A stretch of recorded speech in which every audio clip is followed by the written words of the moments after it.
Selamat pagi, bersama saya Cindy Raja. Mari kita awali pagi ini dengan semangat baru, motivasi hidup sehat dan inspirasi yang akan membawa kita lebih dekat kepada kebugaran fisik, mental dan spiritual. Perubahan kecil dalam hidup kita hari ini bisa menjadi langkah besar menuju umur panjang yang penuh kebahagiaan.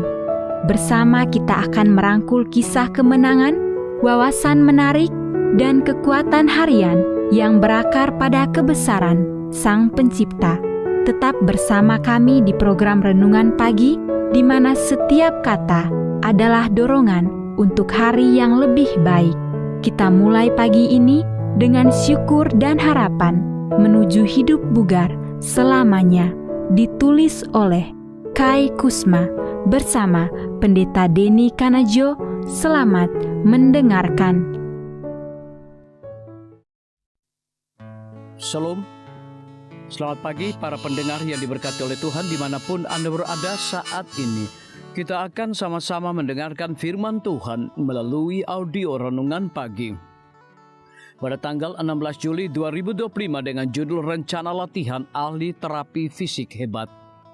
Sebelum kita melanjutkan bacaan renungan kita pada pagi hari ini, kembali saya mengajak semua para pendengar yang setia untuk berdoa bersama-sama.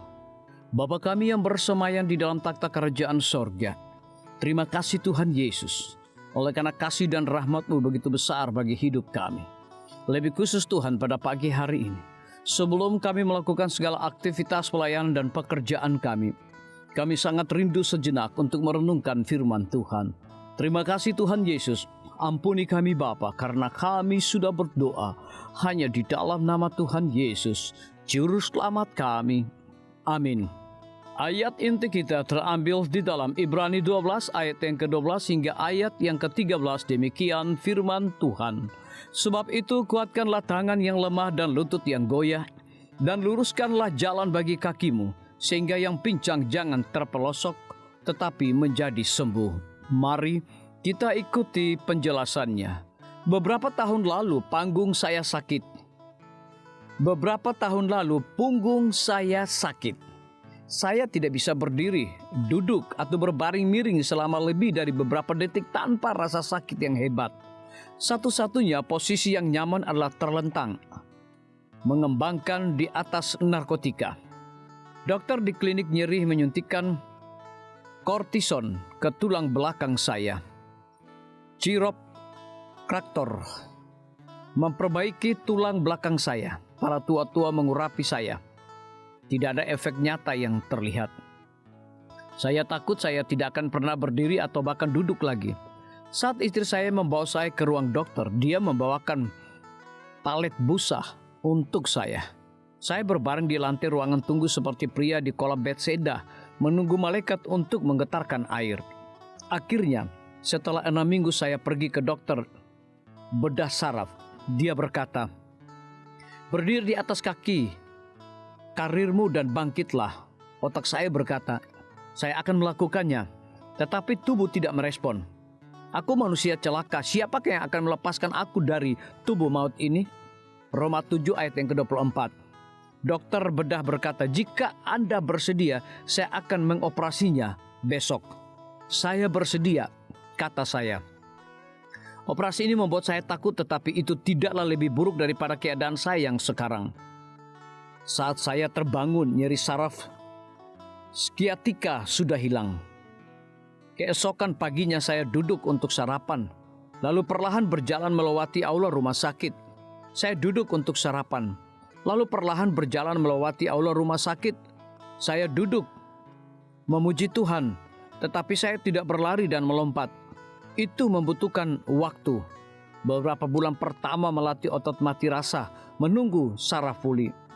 Dalam kehidupan rohani kita tidaklah cukup hanya tunduk pada pisau ahli bedah yang hebat. Kita juga membutuhkan bimbingan dari ahli terapi fisik yang agung. Dia memberi kita latihan yang menguatkan kita. Dia meminta kita untuk datang, Matius 11 ayat yang ke-28. Dia menyuruh kita pergi, Matius 28 ayat 18 hingga 20. Dia memberi kita tantangan, 1 Korintus 10 ayat 13. Dia meminta kita untuk ikut Matius 4 ayat 19. Latihannya progresif, membangun kita tanpa membuat kita patah semangat. Filipi 4 ayat yang ke-13. Lihat juga Ibrani 12 ayat pertama hingga ayat yang ke-13. Almarhum nenek saya menjalani penggantian kedua lututnya yang menderita rematik. Dia segera berjalan 1 mil sehari, lebih banyak daripada yang bisa dijalani selama bertahun-tahun. Tetapi dia tidak melanjutkan latihan membungkuk dan meregahkannya. Karena itu terasa sakit. Jaringan rusak terjadi di persendiannya. Segera dia tidak bisa berjalan lebih daripada beberapa meter dan rasa sakitnya kembali lagi. Secara rohani, banyak di antara kita yang mengalami kondisi serupa. Tuhan, latihan rohani apa yang Engkau ingin saya lakukan hari ini? Biarlah bacaan renungan kita saat ini akan menjadi berkat bagi kita semua. Kembali saya mengajak semua para pendengar yang setia untuk berdoa bersama-sama.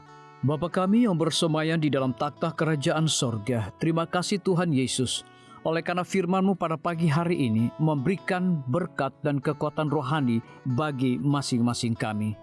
Pada saat ini hamba berdoa untuk pemerintah kami. Tuhan memberkati Bapak Presiden bersama dengan wakil, para menteri dan seluruh stafnya, Bapak Gubernur bersama dengan wakil, Bapak Bupati bersama dengan wakil, Bapak Wali Kota bersama dengan wakil, camat dan seluruh stafnya, kepala desa, lurah, RT, RW, dimanapun mereka berada saat ini. Kiranya Tuhan lindungi mereka, pelihara mereka, curahkan hikmat dan pengetahuan sorga kepada masing-masing mereka, agar mereka dapat menjalankan roda pemerintahan boleh sesuai dengan amanah dan titah daripada Tuhan sendiri. Pada pagi hari ini kami juga berdoa untuk para tim medis. Tuhan berkati dokter, perawat, bidan, farmasi, nutrisionis. Kiranya hikmat dan pengetahuan sorga, roh dedikasi yang tinggi, roh kelemah lembutan Tuhan berikan kepada masing-masing mereka, agar mereka dapat memberikan pelayanan yang terbaik bagi setiap pasien yang membutuhkan pelayanan mereka setiap hari. Kami juga berdoa untuk guru-guru, kepala sekolah, siswa, mahasiswa, bahkan dosen di setiap lembaga pendidikan. Kiranya hikmat dan pengetahuan sorga Tuhan berikan kepada masing-masing mereka, agar mereka dapat mendidik setiap anak-anak untuk memiliki karakter Yesus Kristus. Hamba juga berdoa untuk TNI, Polri, PNS, wira swasta, petani, nelayan, ojek online dimanapun mereka berada. Kiranya berkat dan sukacita sorga Tuhan juga berikan kepada masing-masing mereka, agar mereka juga menjadi saluran berkat bagi sesama manusia. Para pendengar yang setia yang berulang tahun saat ini dimanapun mereka berada, biarlah dengan bertambahnya usia, mereka semakin hidup bersyukur dan berterima kasih kepada Tuhan setiap saat. Yang berada di dalam kebimbangan, ketidakpastian hidup, Tuhan berikan iman yang teguh dan pengharapan, agar mereka tetap percaya akan janji Tuhan setiap hari. Terima kasih Tuhan Yesus, dengarlah segala doa dan permohonan kami Bapa, dan mau mengampuni segala dosa kami, karena kami sudah berdoa hanya di dalam nama Tuhan Yesus, Juru Selamat kami. Amin. Demikian firman Tuhan yang telah kita dengarkan. Semoga hari ini menjadi berkat bagi kita semua. Sampai jumpa, Tuhan memberkati.